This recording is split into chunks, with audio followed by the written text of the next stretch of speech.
మొత్తానికి cockroach Janata party చేసిన నిరసన ఫలించిందని చెప్పొచ్చు.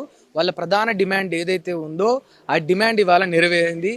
ఈ సెంట్రల్ ఎడ్యుకేషన్ మినిస్టర్ అయిన ధర్మేంద్ర ప్రధాన్ తన రిసిగ్నేషన్ని సమర్పించిండు. మరి నెక్స్ట్ భారతీయ జనతా పార్టీ కార్యాచరణ ఏ విధంగా ఉంటుంది? ఎందుకు అనంటే ఇది భారతీయ జనతా పార్టీకి ఒక దెబ్బగా కూడా చూడవచ్చు. అండ్ యాక్సెప్ట్ చేసినట్టే వాళ్ళు మిస్టేక్ చేసినట్టు. మరి తదుపరి కార్యాచరణ ఏ విధంగా ఉంటుంది? అండ్ ఇదేమన్నా కాంగ్రెస్కి కాస్త బూస్ట్ అయ్యే అవకాశాలు ఉన్నాయా? మరి కాంగ్రెస్ యొక్క నెక్స్ట్ స్టెప్ ఏముంటుంది అనే దాన్ని తెలుసుకునే ప్రయత్నం చేద్దాం. ఇప్పుడు మనతోటి కాంగ్రెస్ సీనియర్ నాయకులు నువ్వు కిరణ్ యాదవ్ గారు ఉన్నారు. అన్న నమస్తే. హాయ్. చెప్పండి, అంటే ఇప్పుడు భారతీయ జనతా పార్టీకి ఒక దెబ్బ పడ్డది, అది స్పష్టంగా కనిపిస్తుంది. అది మీ కాంగ్రెస్కి ఏమైనా ఫెచ్చింగ్ అయ్యే అవకాశాలు ఉందా?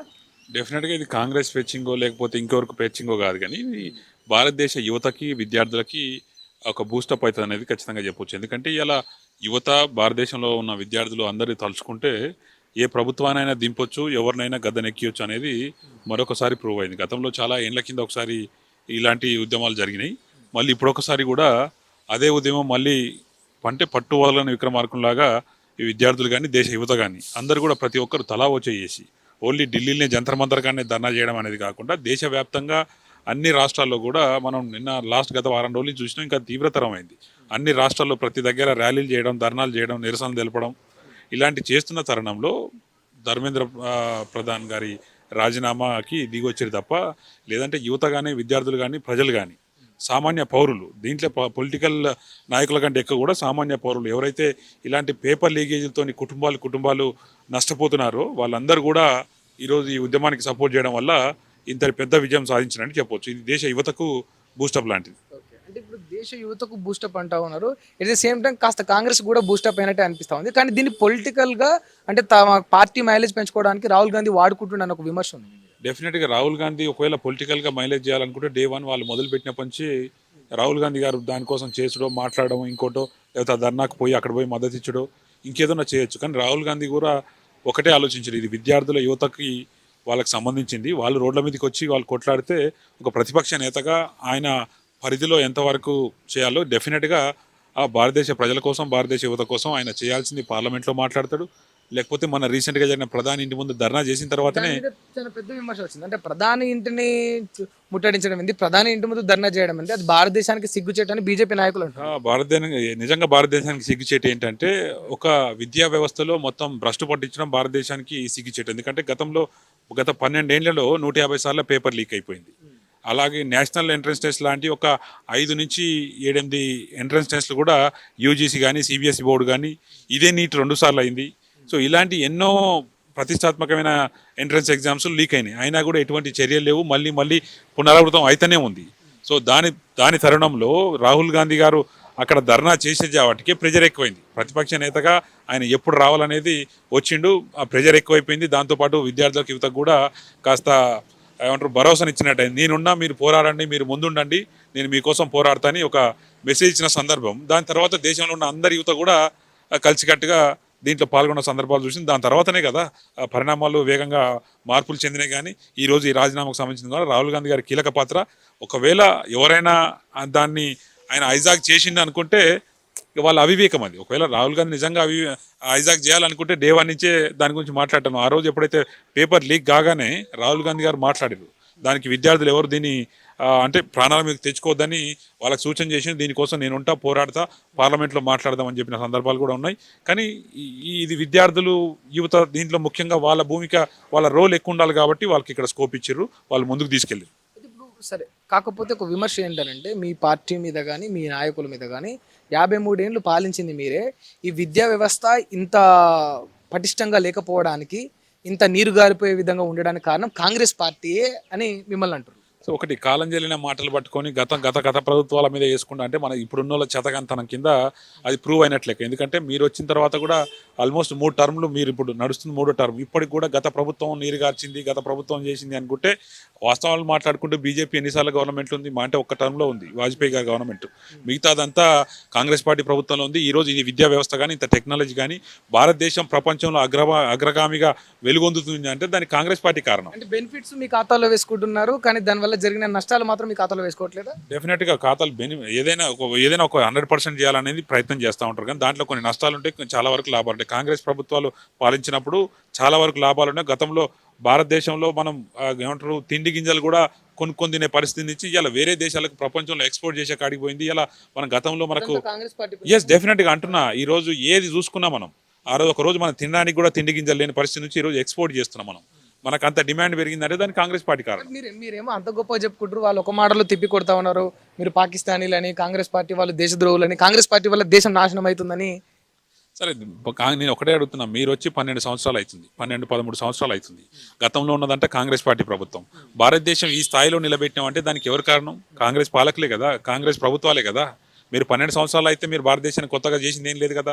ఇంకా భారతదేశానికి ఉన్న ప్రభుత్వ ఆస్తులను అమ్ముకున్నారు. మీరు వచ్చిన తర్వాత, బీజేపీ వచ్చిన తర్వాత ప్రభుత్వ ఆస్తులను అమ్ముకున్నారు తప్ప ఇంకోటి ఏం చేయలేదు. ఇంకోటి ఏంటంటే భారతదేశంలో ఉన్న 70 లక్షల కోట్ల అప్పు కాస్త ఇలా 250 లక్షల కోట్లకు అప్పు తీసుకుపోయారు తప్ప సామాన్య మానవులకి ఏది వచ్చింది కూడా లేదు అంటున్నా. ఇలా ఏది కూడా సామాన్య మానవులకు దొరికింది ఏం లేదు. గతంలో సామాన్య మానవులు తినడానికి లేనప్పుడు భారతదేశం బయట నుంచి తిండి గింజలు తెప్పించి మరి ప్రజలకు ఇచ్చిన సందర్భాలు ఉన్నాయి, ప్రజలకు భూములు ఇచ్చిన సందర్భాలు ఉన్నాయి, బ్యాంకులు జాతీయం చేసిన పరిస్థితి ఉంది, రైల్వేలను జాతీయం చేసిన పరిస్థితి ఉంది, ఎన్నో పరిశ్రమలను జాతీయం చేసిన పరిస్థితి కాంగ్రెస్ ప్రభుత్వ పాలకులు చేసింది. ఇలా బీజేపీ వచ్చినాక ఏం చేయలేదు కదా. మరి మీరు అంటే ఇవన్నీ ఇన్ని గొప్పగా నిజంగా చేస్తుంటే ఎందుకు భారతీయ జనతా పార్టీని ఢీకొట్టలేకపోతా ఉన్నారు? వాళ్ళకి ఆల్టర్నేటివ్ పార్టీ దేశంలో ఇంకోటి లేదని బీజేపీ ధీమా వ్యక్తం చేస్తుంది. ఎందుకంటే మేము అప్పుడు ఎలక్షన్ ఏదైతే ఎన్నికల సంఘం ఉందో దాన్ని మేనేజ్ చేయలేకపోయినాం.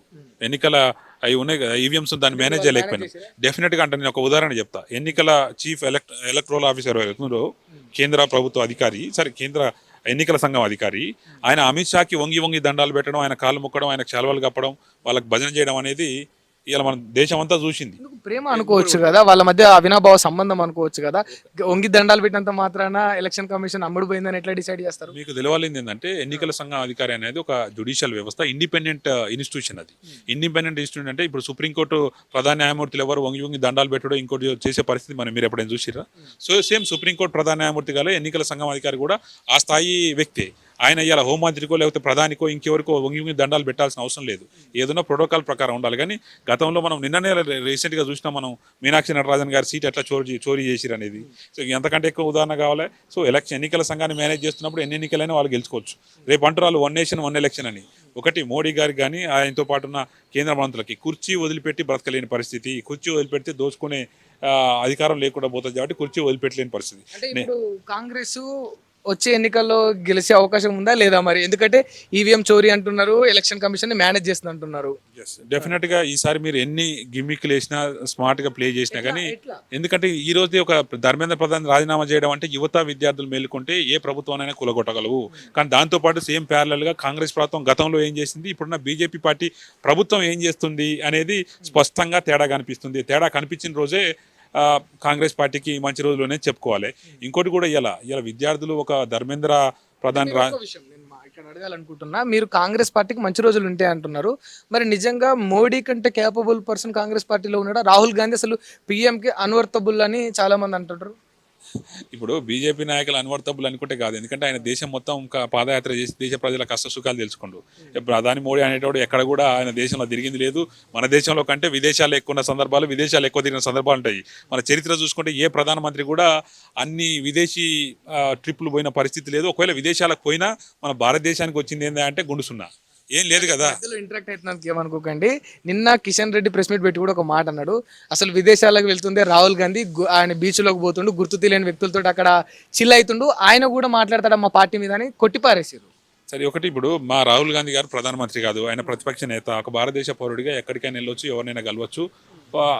అది ఆయన వ్యక్తిగతం అది, అంతే తప్ప మేమేమి పాకిస్తాన్కి పోయి పాకిస్తాన్ ప్రధానమంత్రి అమ్మ కాలు మొక్కి అలా బిర్యానీ పెడితే అన్అఫీషియల్గా పోయి తిని రాలేదు, వాళ్ళతో ములాఖాత్ రాలేదు. మా రాహుల్ గాంధీ గారు ఎక్కడ పోయినా మీరు చెక్ చేసుకోవచ్చు, పాస్పోర్ట్ ఉంటుంది, ఎక్కడ పోతుండే ఏందనేది, ఒక ప్రతిపక్ష నేత ఎక్కడ తిరుగుతుంది అనేది మీకు స్పష్టంగా తెలుస్తుంది. ఏ పౌరుడు కూడా ఇలా తెలుసుకోలేనంతగా అంత హైడ్ అయ్యి తిరగాల్సిన రాహుల్ గాంధీకి అవసరం లేదు. మొన్న ఒక సోషల్ మీడియాలో ఒక వీడియో వైరల్ చేస్తూ ఉన్నారు బీజేపీ నాయకులు. ఎందుకంటే వీళ్ళు వాట్సాప్ యూనివర్సిటీ వాళ్ళ స్నేహితుని కుటుంబ సభ్యులతోటి వాళ్ళు ఎక్కడో పర్యటించినప్పుడు అది తీసుకొచ్చి ఇది రాహుల్ గాంధీ గారి కుటుంబమే అని చెప్పి సోషల్ మీడియాలో ప్రొజెక్ట్ చేస్తూ ఉన్నారు. అంటే అంత అవివేకంగా, అంత తెలివిలేనితనంగా బీజేపీ నాయకులు కానీ బీజేపీకి సంబంధించిన కార్యకర్తలు కానీ బిహేవ్ చేస్తూ ఉన్నారు. అంటే వాళ్ళ వాళ్ళ మానసిక పరిపక్వత ఎక్కడుందో అర్థం చేసుకోవాలి. ఆయన స్నేహితుల కుటుంబంతో కూడా గడిపొద్దా? ఇప్పుడు ఒకవేళ నిజంగా ఆయన కుటుంబం ఉంటే మీకు బడిపారాల్సిన పని ఉంది చెప్పుకుంటాం కదా. మీలాగా ఉన్న భార్యను కూడా వదిలిపెట్టి నాకు ఎవరూ లేరు, నేను అకేలా, నేను ఒంటరిని అని చెప్పుకొని భారతదేశం కోసం ఉంటున్నా అని చెప్పి, నాది 56 ఇంచుల చెస్ట్ ఛాతీ అని చెప్పుకొని భారతదేశాన్ని కాపలా ఉంటా అని చెప్పి భారతదేశాన్ని మొత్తం లూటీ చేసిన ప్రధానమంత్రి ఎవరంటే మోడీ గారు. ఇప్పుడు ఈ ధర్మేంద్ర ప్రధాన్ రాజీనామా వల్ల మీకు బెనిఫిట్ అయింది అని అనే విధంగానే చెప్తా ఉన్నారు కదా. బెనిఫిట్ మీకు అయితే సరిపోతుందా? మీరు నిలబెట్టుకోగలుగుతారా దాన్ని? ఎందుకంటే బీజేపీని కొట్టే పార్టీ ఇంకోటి లేదట కదా ఈ దేశంలో. సరే, రాబోయే రోజుల్లో మీరు చూస్తారు బీజేపీ కొట్టే పార్టీ ఉందా లేదా అని చూస్తారు. ఎందుకంటే ఇవాళ ధర్మేంద్ర ప్రధాన్ రాజీనామా ఒక్కటే కాదు, రేపు రాబోయే రోజుల్లో ఆ, మన ఏదైతే నిర్మలా సీతారామన్ ఉందో ఈ ట్యాక్స్లన్నీ దొంగతనం చేసి ఆయన బీజేపీ పార్టీకి ఎట్లయితే ఆస్తులు కూడా పెడుతుందో, నిర్మలా సీతారామన్ రాజీనామా అడుగుతారు. పెట్రోల్ కల్తీ చేస్తున్నందుకు ఆయన నితిన్ గడ్కరీ రాజీనామా అడుగుతారు. ఇంకా ఇట్లా చెప్పుకుంటూ పోతా ఉంటే అంటే అన్ని శాఖల్లో కూడా ప్రజలు తిరుగుబాటు చేసే పరిస్థితి వస్తుంది అంటారా? 100% వస్తుంది అంటున్నా. ధర్మేంద్ర ప్రధాన్ ఒక రాజీనామా ఒక్కటే కాదు, రేపటి నుంచి రాబోయే రోజుల్లో అన్ని, ఇప్పుడు రేపు సీట్ చోరీ చేసినందుకు ఓ మంత్రి అమిత్ షా రాజీనామా కోరొచ్చు. నిర్మలా సీతారామన్ ఇవాళ రేటు భారతదేశంలో చూస్తే రేట్లు ఎట్లా పెరిగిపోయినాయి. సో ఆమె ట్యాక్స్ లేనిది, ఆమె ఏ విధంగా ట్యాక్స్కి కూడా ట్యాక్స్ లేచి ఇవాళ ప్రజల సొమ్ముని దొంగతనం చేస్తుందంటే ఆమె రాజీనామా కూడా కోరుతాం.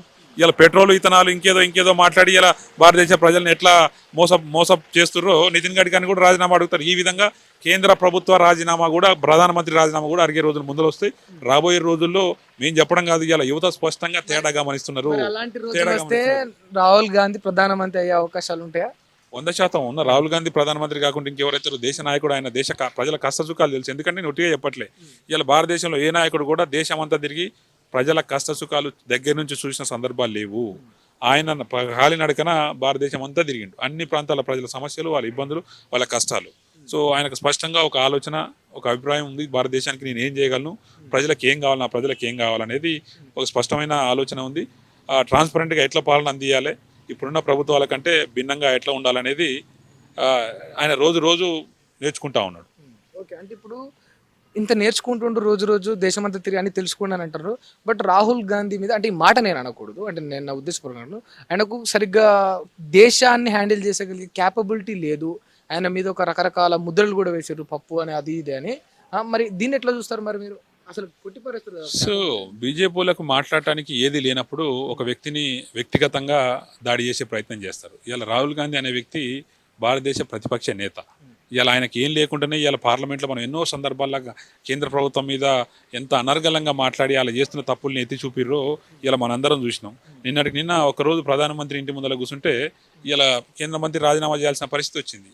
సో అంత భయం రాహుల్ గాంధీ అంటే, అంత భయం. క్రెడిట్ ని రాహుల్ గాంధీ యొక్క ఖాతాలో వేసుకుంటున్నారా మీరు, ధర్మేంద్ర ప్రధాన్ యొక్క రిజిగ్నేషన్ ని? డెఫినెట్గా కాదు. అది ఓన్లీ విద్యార్థుల, యువతకి ఒక భరోసాని ఇవ్వడానికి సరైన సందర్భంలో. ఇప్పుడు నేను ఒక విషయం అడుగుతా, ధర్మేంద్ర ప్రధాన్ యొక్క రాజీనామా క్రెడిట్స్ ఎవరికి చెందుతాయి? కాక్రోజ్ జనతా పార్టీకా లేకపోతే రాహుల్ గాంధీకా? భారతదేశ యువతకి, భారతదేశ విద్యార్థులకి, భారతదేశ ప్రజలకు మాత్రం చెందుతుంది. ఇలా రాహుల్ గాంధీకో ఇంకో పార్టీకో కాదు. ఇది వాళ్ళు చేస్తున్న ఉద్యమానికి రాహుల్ గాంధీ ప్రతిపక్ష నేతగా ఆయన ఒక మద్దతు తెలిపిండు.